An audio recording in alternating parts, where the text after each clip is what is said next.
Grand Rising Melanated people, God's people. It is a beautiful day in the neighborhood. We're loving, living, and enjoying life. Oh man, it's wonderful. It is wonderful. I wanted to talk to you today about some things that we may not think about, that maybe we need to take time and think about. Remember, this channel is about melanated healing, and we touch on things that people may not have thought about, that need to be thought about, that come from African or indigenous spirituality, that helps us to heal. I want to talk about the eating of meat. We know there's certain meats that you shouldn't eat because they're not good for you. They don't have the proper filtration system, and they accumulate toxins that you transfer to your body. We know about that. We're not talking about that. What we're talking about is from the spiritual energy standpoint. You see, there are many good things in the Bible. I was having a discussion with someone the other day, and they didn't understand. Because when you tell people you're indigenous spiritual, African spiritual, or you're just spiritualist, period, they think that you don't believe in God. And, you know, nothing I can do about that. They don't understand. And I explained till I was blue in the face, and really just didn't get my point across or get understood. And I told them that the Bible is a good source and a good book of knowledge, a good book of information, a good book on how you should live your life if you know how to interpret it, because so many things have been extracted and taken away from it in its original, and it's not in its original form. And these are ideas and concepts that came out of Kemet that have been taken and doctored to create world control and world domination. So what we have to realize is things like when it talks about what to eat and what not to eat, those are good things. Those are things that that should be followed, because these are things that are not going to make you healthy eating this type of meat. And one thing that a lot of the traditional fake Jews, fake Hebrews, the ones that are not really European. I won't call them fake or Hebrew. Let's call them Eurocentric Jews, okay?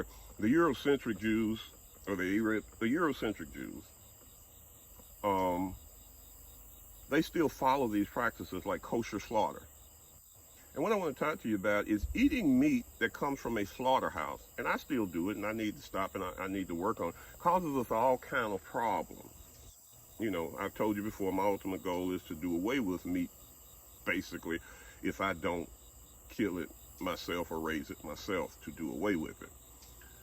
And the body's not meant to eat meat 3 times a day anyway. That causes all kind of health problems. But back to the original subject, kosher slaughter.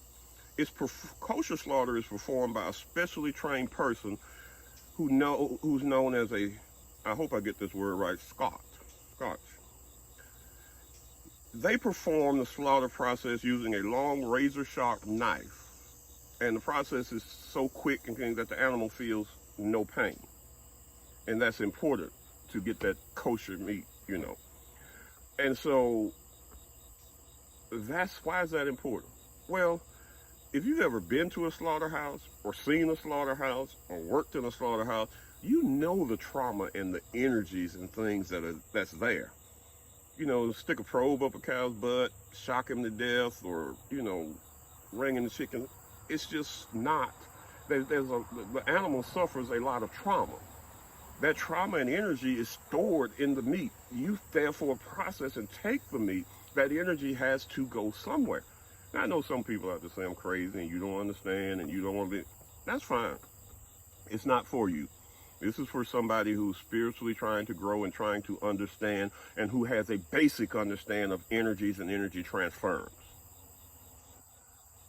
And so because you'll see even those Euro-indigenous, you know, that you see in Alaska and places on these TV shows, when they kill, they go up and stroke the fur and talk to the animal. Even a lot of the European descent, They do it because that's what they've learned from the natives up there, from the indigenous, from those who they call the indigenous. And that is to let the animal know that you appreciate it for what it's doing, to soothe that spirit, to soothe that energy, and let that animal know that you appreciate what they're doing for you, that they're giving up their life so that you may continue yours. That's important in that tradition, you know. But in a slaughterhouse, it's just to process as much and fast as you can. It's just chaotic. All of that chaotic energy is transferred. That's why you'll hear me say all the time, there's nothing civilized about our country and the way we live to torture and slaughter an animal like that. There's nothing good about that. It's not the way God intended for things to be. It's not the way God intended for us to live. So that's something for you to think about. Think about those energies when we eat that meat. That energy, a lot of that energy is transferred to us. All right, my melanated people, I'm out of here. God loves you. I love you. Make sure you take time to love yourself. Be blessed.